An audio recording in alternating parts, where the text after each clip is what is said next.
அரண்ய காட்டில் அமைதியில் ஒரு நாள்.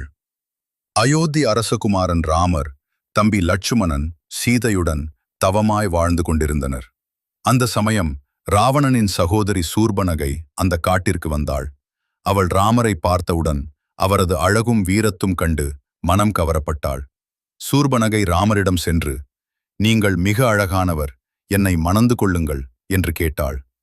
ராமர் சிரித்துக்கொண்டு, நான் ஏற்கனவே திருமணம் செய்தவன், என் தம்பி லட்சுமணனை அணுகு என்றார். அதை கேட்ட சூர்பனகை லட்சுமணன் அருகே சென்று அதே ஆசையை தெரிவித்தாள். ஆனால் லட்சுமணன் சிரித்தபடி, நான் என் அண்ணனின் சேவகன், உங்களுக்கு ஏற்றவர் ராமர்தான் என்று மறுத்தார்.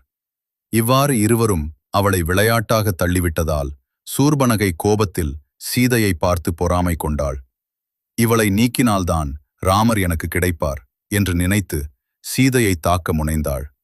அந்த நொடியில் லட்சுமணன் கோபமடைந்து சீதையை பாதுகாக்க தனது வாளை எடுத்து சூர்பனகையின் மூக்கை அறுத்தார். வலி மற்றும் அவமானத்தில் அலறிய சூர்பனகை, இதை விட்டுவிட மாட்டேன் என்று சபதம் செய்து தன் சகோதரன் ராவணனை நாடி ஓடினாள். அந்த ஒரு சம்பவம் பின்னர் நடந்த இராமாயண போருக்கு காரணமான தீப்பொறியாக மாறியது. கதை சொல்லும் நெறி: அவசர கோபமும் தவறான ஆசையும் பெரிய அழிவை ஏற்படுத்தும்.